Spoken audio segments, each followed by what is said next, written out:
A young woodcutter named Taro lived with his mother and father on a lonely hillside.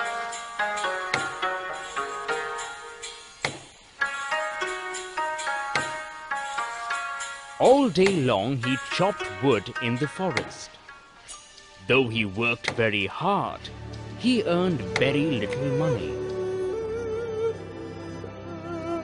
This made him sad, for he was a thoughtful son and wanted to give his old parents everything they needed. One evening, when Taro and his parents were sitting in a corner of their hut, a strong wind began to blow. It whistled through the cracks of the hut, and everyone felt very cold. Suddenly, Taro's father said, "I wish I had a cup of sake. It would warm me and do my old heart good." This made Taro sadder than ever, for the heart-warming drink called sake was very expensive. "How do I earn more money?" he asked himself. "How do I get a little sake for my poor old father?" He decided to work harder than before. Next morning, Taro jumped out of bed earlier than usual and made his way to the forest. He chopped and cut as the sun climbed, and soon he was so warm that he had to take off his jacket. His mouth was dry and his face was wet with sweat. "My poor old father," he thought, "if only he was as warm as I."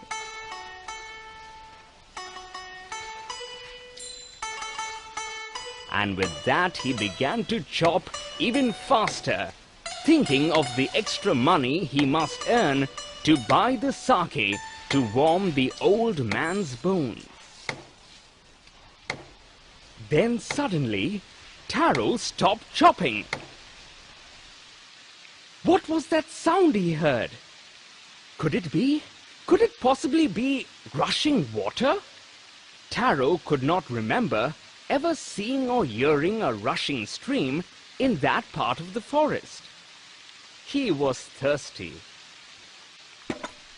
The axe dropped out of his hands and he ran in the direction of the sound.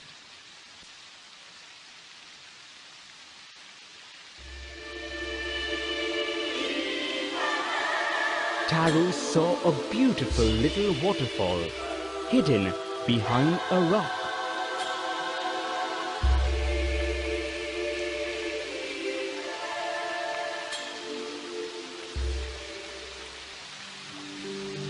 Kneeling at a place where the water flowed quietly, he cupped a little in his hand and put it to his lips. Was it water? Or was it sake? He tasted it again, and always it was the delicious sake instead of cold water. Taro quickly filled the pitcher he had with him and hurried home.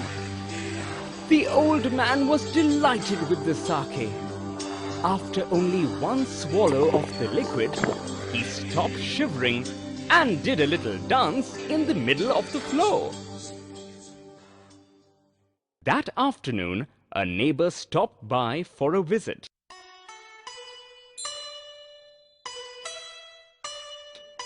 Taro's father politely offered her a cup of sake.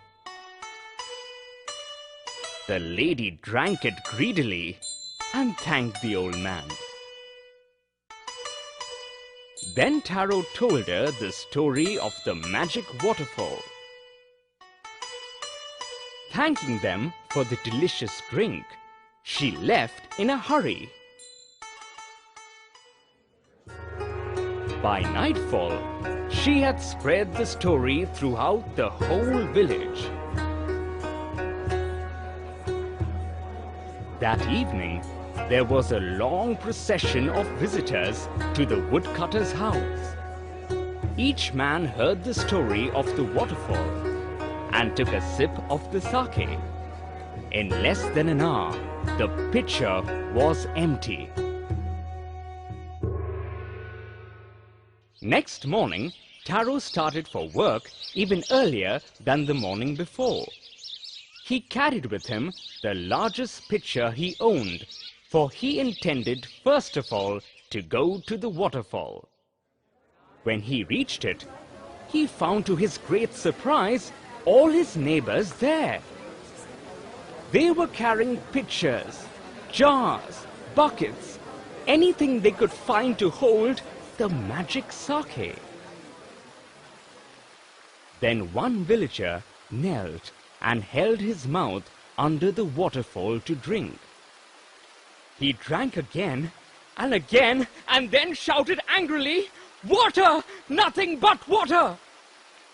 Others also tried, but there was no sake, only cold water.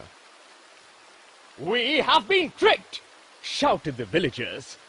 "Where is Taro? Let us drown him in this waterfall." But Taro had been wise enough to slip behind a rock when he saw how things were going. He was nowhere to be found. Muttering their anger and disappointment, the villagers left the place one by one.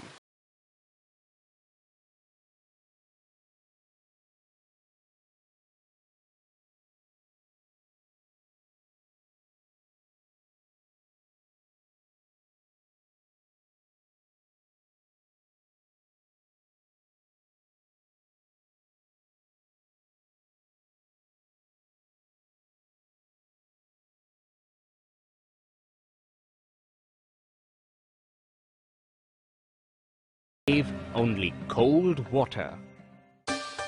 The story of Taro and his magic waterfall reached the Emperor of Japan.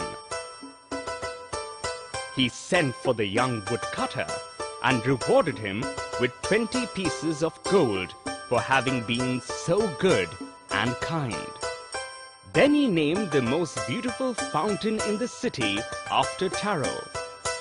This, said the Emperor, was to encourage all children to honor and obey their parents.